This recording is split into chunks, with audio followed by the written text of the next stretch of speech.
ये देखिए ये नंबर एवरेज मॉलिक्यूलर वेट कैसे निकालते हैं। हम लोग ये कंसीडर करते हैं कि लेट्स सपोज ये पूरा मेरा मॉलिक्यूल की पॉलीमर की चेन है। ठीक है, पॉलीमर की चेन में हमारे पास ऐसे मोनोमर मौजूद हैं एक मोनोमर ऐसे जिसके मॉलिक्यूलर वेट 28 है, एक मोनोमर ऐसे जिसका 42 है, एक मोनोमर ऐसे जिसका 36 है और एक मोनोमर ऐसे जिसका 29 है। लेट्स सपोज ये 4 तरह के मोनोमर से मिलकर बना हुआ है। ठीक है, इसका मतलब है 4 तरह के मॉलिक्यूलर वेट वाले मॉलिक्यूल प्रेजेंट है इसके अंदर। अच्छा, अब वो मॉलिक्यूलर वेट ऐसे लेट्स सपोज इसको मैं ना M1 कह देती हूँ, इसे M2 कह देती हूँ, इसे M3 कह देती हूँ और इसे M4 कह देती हूँ। और टोटल हमारे पास जो मोनोमर है ना वो 10,000 है लेट्स सपोज। ठीक है, तो मैं बोलूँगी कि 28 मॉलिक्यूलर वेट वाला पूरी चेन में कितने टाइम प्रेजेंट है। अब 10,000 में से लेट्स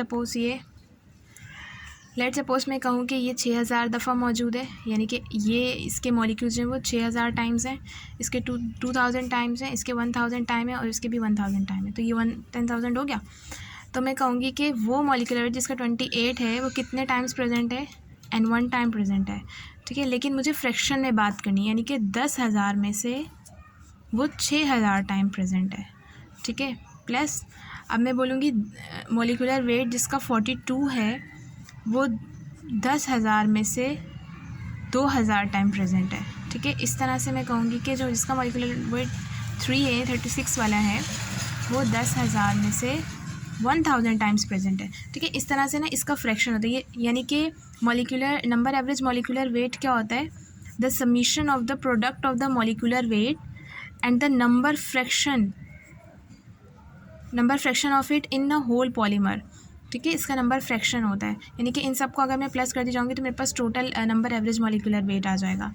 तो देखिए जैसे मैम ने ना हमें एक क्वेश्चन करवाया था जिसके अंदर उन्होंने ना मॉलिक्यूलर वेट हमें एक दे दिया था, ये एक मॉलिक्यूलर मतलब इतने मॉलिक्यूलर वेट दे दिए और ये जो है ना ये नंबर फ्रैक्शन दे चुकी हैं वो, मतलब कि ये वाली जो चीज़ है ना N1/N इसको डायरेक्टली उन्होंने XI कह दिया है, यानी कि नंबर एवरेज उन्होंने करके यहाँ पे दे दी। अब जब दे दी तो मैं डायरेक्टली मल्टीप्लाई करूँगी, मल्टीप्लाई करने के बाद प्लस करूँगी तो मेरे पास नंबर एवरेज मॉलिक्यूलर वेट आ जाएगा। ठीक है, इसी तरह से जो वेट एवरेज मॉलिक्यूलर वेट होता है वो किस तरह से होता है, वो इस तरह से होता है कि ये मेरे पास इसका मॉलिक्यूलर वेट आ गया। अच्छा, वैसे ये जो चीज़ हमारे पास मौजूद है ये मॉलिक्यूलर मास मौजूद है। ठीक है, क्योंकि अब मुझे पता है कि मैं इथिलीन की बात करूँ CH2 की बात करूँ तो उसका स्पेसिफिक मुझे पता चल जाएगा 28 जो कि हम पीरियोडिक टेबल से निकाल लेते हैं, वो मॉलिक्यूलर मास होता है। अगर मुझे इसे वेट में कन्वर्ट करना हो तो हम क्या करते हैं कि उसको ग्रेविटी से मल्टीप्लाई करते हैं तो वो वेट आ जाता है।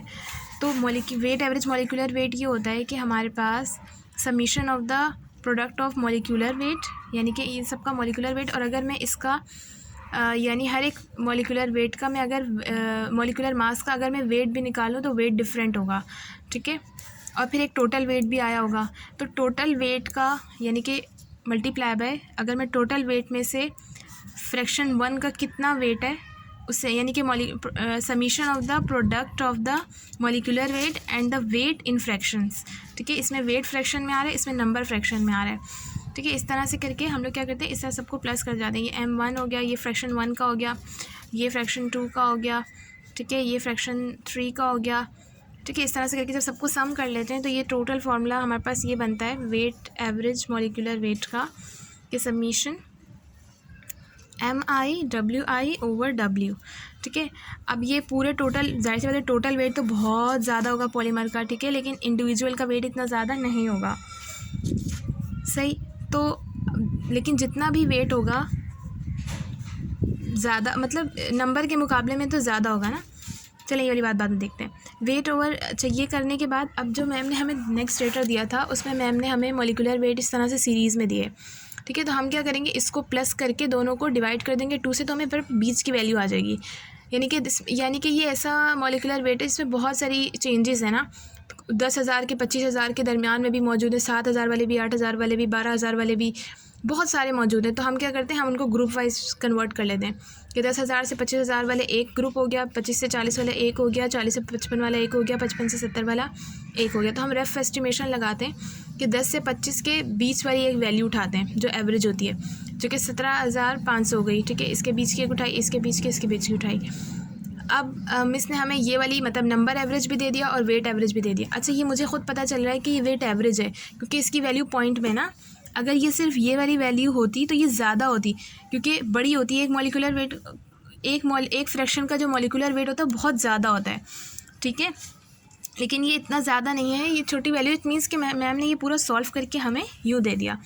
तो मैं क्या करूँगी, मॉलिक्यूलर वेट एवरेज अगर मैं इन दोनों को मल्टीप्लाई करूँगी और इसका सम ले लूँगी तो ये मेरे पास नंबर एवरेज मॉलिक्यूलर वेट आ जाएगा, और अगर इन दोनों को मल्टीप्लाई करूँगी और सम ले लूँगी तो ये मेरे पास वेट एवरेज मॉलिक्यूलर वेट आ जाएगा। और पोलर डिस्पर्सिटी कैसे मालूम करते हैं, वेट एवरेज मॉलिक्यूलर वेट को ऊपर रखते हैं और नंबर एवरेज मॉलिक्यूलर वेट को हमेशा नीचे रखते हैं।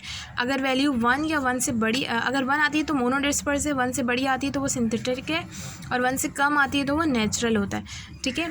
अच्छा, हमेशा मॉलिक्यूलर वेट जो होगा ना, कह रहे हैं सिंथेटिक के लिए ज़्यादा होगा as compared to number average molecular weight. ऐसा क्यों होता है, क्योंकि देखें वेट एवरेज में हम लोग वेट की एवरेज को मल्टीप्लाई करें मॉलिक्यूलर मास, इसमें हम नंबर की एवरेज को करें।